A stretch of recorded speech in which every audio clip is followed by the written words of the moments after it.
with Miami, Cal, Virginia Tech, Tennessee, and Oklahoma. Next week, they're headed to Cleveland for another difficult non-conference test against a Toledo team that put up 54 points last night under quarterback Aaron Pelt and the spread offense. Hi, Ben Brown here with your CoachTressel.com game recap. Ohio State was looking to add to the win column for the first time in 3 weeks. Following a tough loss to Penn State in October and a bye last week, they were off to Evanston, Illinois, where college football's youngest coach, Pat Fitzgerald, was ready to give Northwestern its first 8-win season since 2000. But with 13 straight Big Ten road victories and a 15-2 record after a loss under Coach Tressel, the Buckeyes had other plans. Let's get into it. The 24th ranked Wildcats decided to give Mike Kafka another go under center. He's starting for the injured C.J. Boucher. Starting for the Buckeyes, a guy by the name of Terrell Pryor. He's only 6'6", blinding speed, cannon arm. Pictured here, the 44-yard bomb to Brian Don't Call Me Rabisky Hartline. 3 touchdown tosses on the day for Pryor, but it's the only trophy Ohio State battles for. The original live turtle died 82 years ago, so today they play for a wooden replica turtle. The Buckeye faithful are thankful in the rain. Well, they're coming to your city. ESPN's College Game Day, that is, actually here in our city for a nation-leading 11th time. The first time this game day crew behind me was here in Columbus was in 1996, also for an Ohio State-Penn State showdown. During that broadcast, Lee Corso snagged the helmet right off of Brutus Buckeye's head, put it on his own, a sort of impromptu way of telling the crowd who he thought was going to win. Obviously, the Buckeye faithful love it. The shtick stuck and has been contributing to the rise of the success of the show ever since. Many of these fans about the crowd, I believe Fowler described it as a controlled chaos. Just how well does the Ohio State game day crowd stack up nationally? It's phenomenal. I mean, we were Ohio State is 9-1 when game day comes to town, and Lee Corso, as well as special guest picker Coach Tressel, now has a winning record against every team in the Big Ten. He was 3-3 against Wisconsin, but the Big Ten's best offense was no match for the conference's best defense today in the shoe. There are only 18 wins in a row over Wisconsin, away from matching the 21 straight OSU took from the Badgers between 1960 and 1980. More immediately, the Buckeyes, now sitting atop the conference standings. A player's final home game is an important one for him, his parents, and his career here at Ohio State. But Saturday's game has much more on the line than the typical senior day. Scheduling, the seniors are the only Buckeyes who have played the Hawks. A 5th straight Big Ten title and a trip to Pasadena are on the line for a 3:30 kickoff.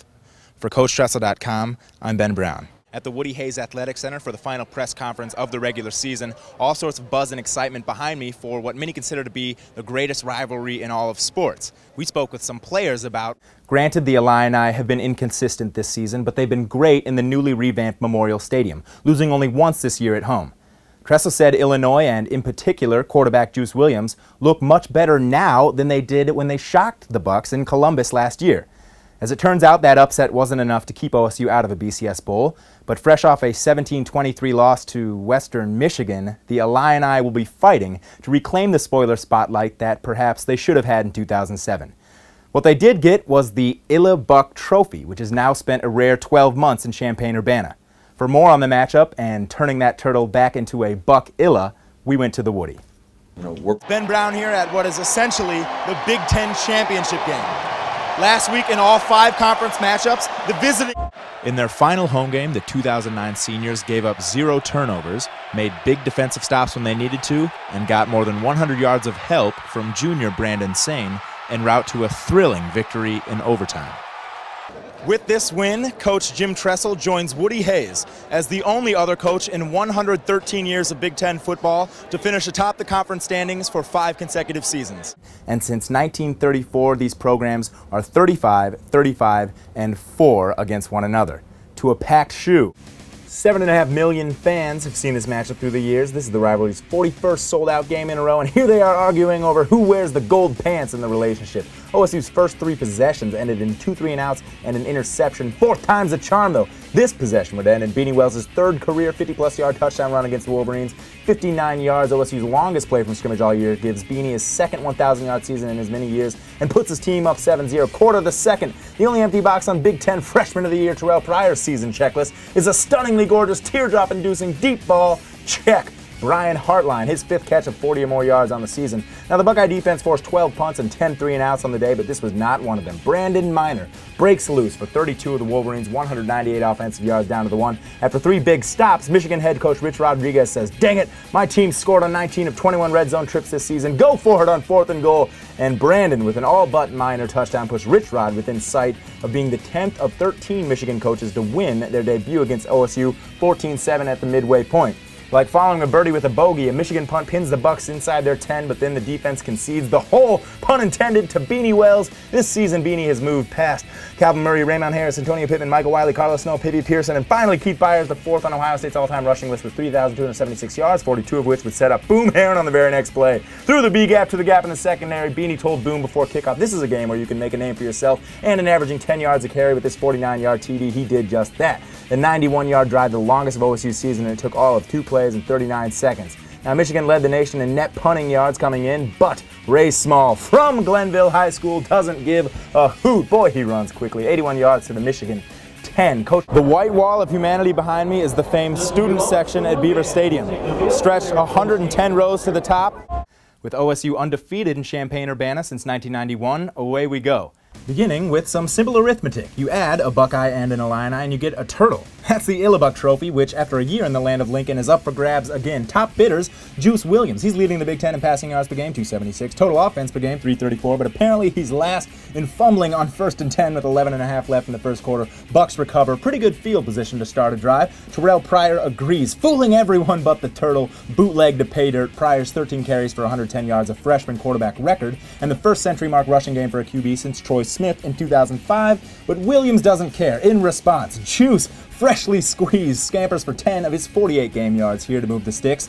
The Illini out for... As the Big Ten tops the 5 million fan attendance mark for the 5th year in a row, Ohio State ends its regular season in Michigan Stadium, which has led the nation in attendance in 34 of the last 35 seasons. Aptly named, the Big House has held crowds in excess of 100,000 in every game since 1975. Ohio State has won just 3 of their last 10 games here, but to make that 4 out of 11 would mean an outright Big Ten title. There were no names on the backs of Ohio State's special edition jerseys, which was appropriate because it was a complete team effort. 4 interceptions and a defensive touchdown added to 2. It was the final game for Michigan Stadium's ancient press box, the final regular season game for all seniors involved, and the final score, Buckeyes 21, Wolverines 10. For CoachTressel.com, I'm Ben Brown. Happy Thanksgiving.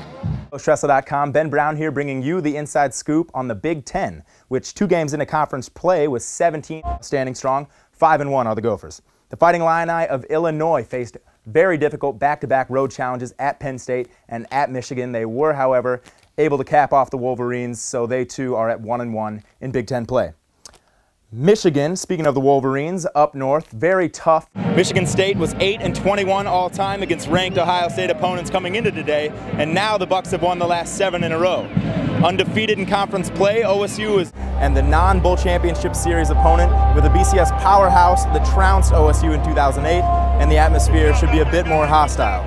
Here's what the Bucs are expecting from USC. And he's undefeated against Minnesota. This 7th straight win over the Gophers marks the return of the Buckeye offense. The Southern California Trojans come to Columbus this Saturday, but despite the national hype, the Buckeye coaching staff insists this week is just business as usual. Said of the familiarity between these 2 programs, quote, "They know a lot about us, so maybe we should do those things, but maybe they're thinking we're going to do that, so maybe we shouldn't." If you're not totally confused yet, there's more. Well, the last time the Bears had a season anywhere near as successful as this one was in 2001. Hello and welcome to Buckeye Around the Interruption Period. I am your host, Ben Brown, and welcome back. Joining us now are 2 members from Tango OSU. We're going to see some dancing. The Washington Wizards are here hoping for a repeat of last year's 81-62 preseason victory over the Cavs. Cleveland, on the other hand, is 2-5 in preseason play. Are you going to stick with those? Never really made a game out of it. Final score, Cleveland 107, Washington 80. The Cavs next head to face Dodgeball Club, thank you for coming on, fellas. We will see you guys next week, Thursday, same time, same place, 7 o'clock, Back Talk Live. Until then, this ability to make the most absurd shots when it matters most. Already here in the first quarter against USC. After 15 minutes, Ohio State has 148 yards of total offense compared to the Trojans' 5. Everyone knew the Buckeyes would have to stop the run today to have any chance of winning, and thus far the Trojans have 4 yards on the ground, whereas Boom Herron has 25 all to himself. They're tackling well in space, just one play of 20 or more yards allowed, but a 77-yard drive in the final 48 seconds of the half ended with a 21-yard field goal, and we're tied up again. For the Bucks after 3, a field goal and a safety puts Ohio State up 15-10, 1 quarter to go. The last time a true freshman started a game at quarterback for the Buckeyes was 30 years ago, 1978. It was Art Schleister. Today, with more than 100 yards passing and rushing today, it seems likely that Terrell Pryor could as well. Whether it was the half as many first downs, the 3 lost fumbles, or even the real grass field, the Buckeyes couldn't quite pull off a victory today here in Ross-Ade Stadium. They did, however, extend the nation's second longest streak of not allowing a 100-plus yard rusher to 17 games. Jim Tressel is now 13-1 against first-year coaches, and he'll have another chance in 2 weeks versus New Mexico State's Dwayne Walker. But first, he's got homecoming in the shoe against Minnesota next Saturday. With a win over Central Michigan, Purdue head coach Joe Tiller became the winningest Purdue coach in history. Yet despite his 85-57 record over his 12-year tenure, he's never won in Ohio Stadium.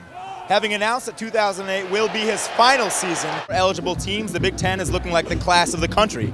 And now Ohio State is one step closer to winning it for the 4th year in a row. From East Lansing, at the onset of spring football, head coach Jim Tressel stressed the importance of veteran players teaching how and why they do things in practice to the younger guys. After trailing in all 9 wins this year, and with 4 of those wins by a combined 8 points, the Hawkeyes' luck ran out today in Iowa City as Northwestern ends the nation's second longest winning streak. Ohio State is now tied with Iowa atop the Big Ten standings, which means Saturday's game could be for the conference crown. We showed you some USC fans, some Buckeye fans, and the Buckeye Bash, and with only a half an hour to go before kickoff, this is Ben Brown for CoachTressel.com wrapping up the 2008 USC pregame coverage.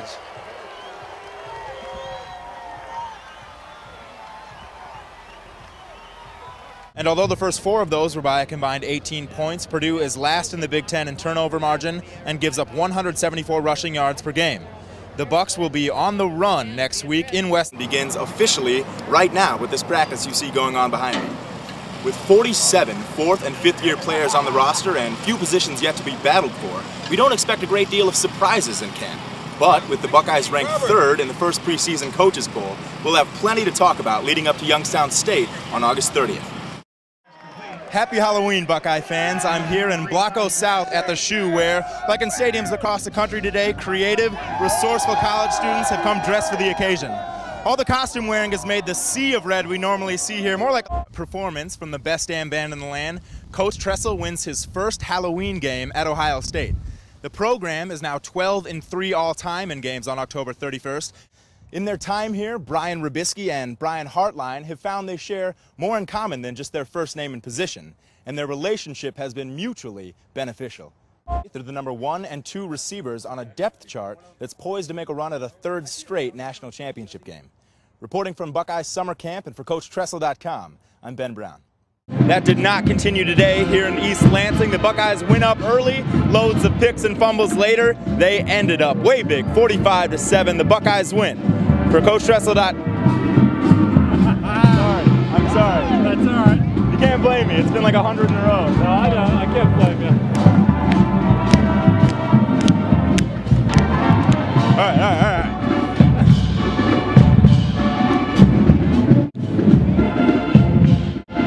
Javon Ringer was the first. Now, for a team coming out of the Big Ten, you have to figure that you've got to get 20 wins. Whether Odin's developing game will benefit the Buckeyes next year or more than likely, sadly enough, some NBA team. Please don't leave. Now, there's no way he's going to redshirt, and with a little cultivation, he could very well be the next great cover cornerback at Ohio State. We'll look for him to thrive on the strong side. Now, finally, I've got Ohio's Mr. Football himself, Brandon Sane. His own boys, which means a whole lot of celebration in the swamp in the years to come. 29,000 plus fans showed up today, despite the weather, to see the Ohio State men's lacrosse team win in a game preceding the Maurice Wells was one of the most highly touted running backs in the country his senior year in high school, and he could have gone just about anywhere. Instead of a school where he would star in an offense built around his strength and speed, he chose a program known for its tradition of great running backs. Now he finds himself in a two-back system along with Chris Wells, and he has a surprisingly positive take on the situation with regards to its impact on his current and future football goals. In 2007, college football saw nearly 850,000 more spectators than it did in 2006. Contributing heavily to that was Ohio State, one of only 4 programs nationally that averaged more than 100,000 fans per game last season. Chris Beanie Wells was the middle child of 11 growing up in Akron, Ohio. Having to fight off 10 brothers and sisters for everything from sibling bragging rights to use of the bathroom gave Beanie the toughness and competitive drive that made him, because these divisive issues can be just that to a team struggling to stay united through a 12-game season. Nevertheless, with the presidential election just a day away, we thought we'd dive into the psyche of Buckeye football politics. I'm joined with Andrew Moses and Brandon Smith. Well, if the Ohio State football team is any representation of the American public, it should be a big turnout tomorrow, waiting hours in line to vote early. I'm here at the LA Coliseum alongside former Buckeye great Greg Oden. Greg, I don't know about you, but for our viewers at home, we've set up an enormous target down that way. We're going to do our best to get the shot. They're going to do their best to hit the bullseye. Isn't that the idea, right? Yes, yes. Aiming for the edge, that wouldn't make much sense. No, not so much. Any pregame stretches you go, some calisthenics here? Okay.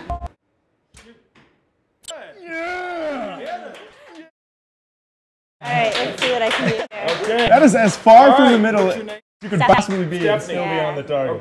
It's a little bit higher than what he did. Okay. All right, get your thumb out. All right, well, she kicked my butt, as should have been expected, as did all of these fine young gentlemen. Yeah. Thank you very much, Thank all of you you, for guys. coming on the Thank show. you. Ragul, Thank Chris, For having us come by. Coach, we're going to keep on our archery skills. I'm working on Robin Hood status. And Got a long way to go. stick around. We'll be right back for an excellent performance from the Chinese Oriental folk dance team. See you soon. All of them going pro, all out of there. Is Florida going to be in the mix? Maybe not. Let's hear the top 5. Looking ahead. Hello and welcome to Buckeye Back Talk Live. My name is Ben Brown alongside the lovely Stephanie Chandler, the president of OSU Taekwondo, Mr. Dan Morgan. Dan, good to have you on the show. How are you, my man? I'm good. On target here today. So, without further ado, would you mind, sir, showing us a move or two? All right, no problem. Thank you. Thank you very much, studio audience. Now, how important is the hi-yahs and the yells and such? Does it play a role? Back Talk Live, we're already Taekwondo experts. I want to thank you, Dan, for coming on the show. Thank you It's been very real. much. We're going to take a quick break. Stick around. We'll be right back. We are on the topic of sports, and in particular, the dunk contest. If I may, the judges give 10s way too easily. Perfection. Time to take another call. I've been talking too long. Hello, you are on the air. Hey, Ben, this is Zach Myers out of Purdue University, for first-time caller, long-time listener. That's all I had. Thank I you. like the show, listen to it a lot, but steroids, can't do it. Just can't do it. All right. Thank you, Mike. All right, Ben, this is my first time listening to the show, and it's awesome. Thanks, man. All I right, dude, I'll appreciate talk to you later. Take care. Clearly, the Academy knows what they're talking about when they make these votes. All right. First of all, they did not win an Academy Award for Best Soundtrack. How's Notre Dame? It's going pretty good. I heard you talking about politics. I know it's getting kind of the end of your show, but I thought, maybe you can go off on some of your rants about when you dabbled in politics. I am right with you about reality TV. Thank you. And it's interesting you mentioned that because my favorite comic does none of that. 10 teams rated above them is because we bring, 50,000 fans to Antarctica or wherever the game is. What's up, Kyle? What's going on, Matt? I wanted to talk a little bit about this Beanie Wells fellow. I mean, I'm the turnover king. I average about 40 turnovers a second. Who gets the roses around their neck in the winner's circle? Who do you place the bet on? Paul McGinnis, 4'2", or running to victory? Right, but the jockeys are the ones there. They're working hard too. They're hitting the whip. Come on, man. You gonna try? And you know, God bless them because they're short and they don't get enough respect for being short. I guess they're the luckiest short people on the planet because they found an arena that celebrates their kind. Gymnasts and jockeys. Well, that's pretty good. And one more thing. Have you seen the Ohio State baseball team? Yeah, actually, I went to the game last Friday against the Indiana Hoosiers. So join me next Monday at 9 o'clock for the Ben Brown Show.